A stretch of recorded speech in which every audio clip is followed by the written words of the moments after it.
मेरे मन में बहुत सारे सवाल हैं शादी के बारे में।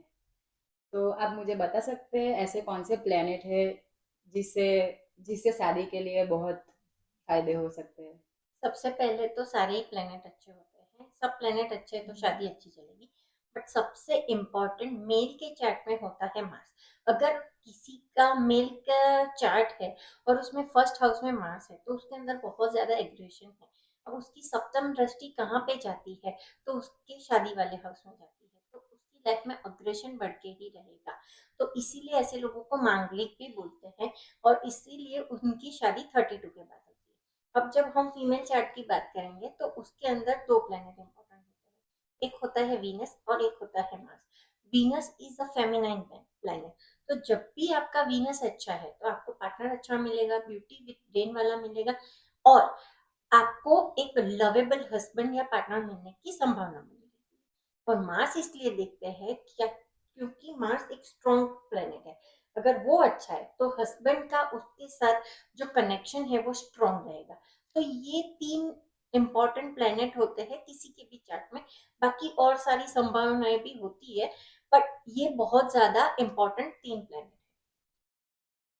और ऐसे कौन से प्लेनेट है जिसे शादी डिस्टर्ब हो सकती है या डाइवोर्स भी हो सकता है। वैसे तो सबसे ज्यादा शनि को लोग बोलते हैं कि शनि अगर खराब है तो शादी डिस्टर्ब होती है। बट अकेला शनि जिम्मेदार नहीं होता। शनि के साथ राहु भी होता है, मून भी होता है, केतु भी होता है। तो बहुत सारे ऐसे कॉम्बिनेशन बनते हैं जब शादी डिस्टर्ब होती है। मैं एग्जांपल देती हूँ। अगर किसी का शनि फिफ्थ हाउस में है तो उसकी जो थर्ड दृष्टि है वो उसके सप्तम भाव में जाएगी, तो उसकी शादी में डिलेज आ सकती है। अगर राहु सेवंथ हाउस में बैठ गया तो वो इंसान का जो हस्बैंड है वो उससे दूर दूर ही रहेगा। मे बी ऐसे चांसेस बन सकते हैं कि उसका पार्टनर अब्रॉड में रहता हो और वो कहीं और रहते हो। अगर केतु है सेवंथ हाउस में तो उनको स्पिरिचुअल पार्टनर ही चाहिए। अगर नॉन स्पिरिचुअल पार्टनर बन गया, मिल गया, तो फिर उनकी शादी बहुत खराब हो जाएगी। न्यूमरोलॉजी में ऐसे कौन से नंबर होते हैं जो अगर आपके शादी मतलब कुंडली में होते हैं तो शादी टूटेगी नहीं। न्यूमरोलॉजी में बेसिकली दो नंबर बहुत ही इंपॉर्टेंट है।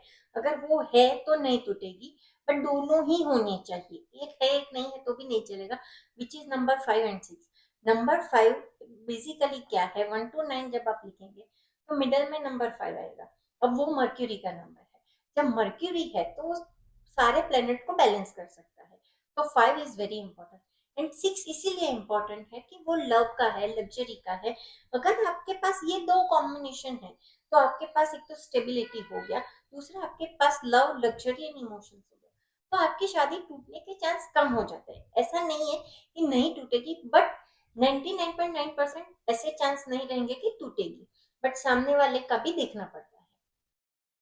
और अगर न्यूमरोलॉजी के हिसाब से मेरे कुंडली में नंबर रिपीटेशन हो रहे हैं हम्म। तो शादी में डिस्टरबेंस होगा कि नहीं। अगर बहुत मैलिफिक प्लेनेट जैसे कि बोलते हैं राहु अगर बहुत बार आ रहा है तो आपको कोर्ट कचेरी या लाइफ में एक्सीडेंट होने के चांस बढ़ जाते हैं। अगर शनि रिपीट हो रहा है तो शनि क्या है, प्रोसेस को और स्लो कर देता है। तो आपको लगेगा कि आपकी लाइफ ही आगे नहीं बढ़ रही है। मंगल रिपीट हो रहा है तो उनके पास इतनी हाई एनर्जी होगी कि वो कंज्यूम ही नहीं कर पाएंगे। तो अग्रेशन, फ्रस्ट्रेशन, फिर कई बार हम लोग सुनते हैं कि लोगों ने एक दूसरे को मार दिया या कोर्ट केस हो गया। क्यों होता है? क्योंकि मंगल बहुत भारी है। अगर ऐसे इंसान की शादी जल्दी कर दी तो वो हैंडल ही नहीं कर पाते हैं। इसी तरह से अगर केतु रिपीटेडली आ रहा है तो वो इंसान का बहुत ज्यादा स्पिरिचुअल वे में इंटरेक्शन होगा। तो वो सामने वाले को समझ में आना चाहिए। अगर ऐसा नहीं हो रहा है तो ये रिपीट नंबर आपकी हेल्थ पे, आपकी मैरिज लाइफ पे, आपकी पर्सनल लाइफ पे बहुत गंदा इम्पैक्ट करता है। आपको आपके सवाल के जवाब मिल गए? हाँ मिल गए। Thank you.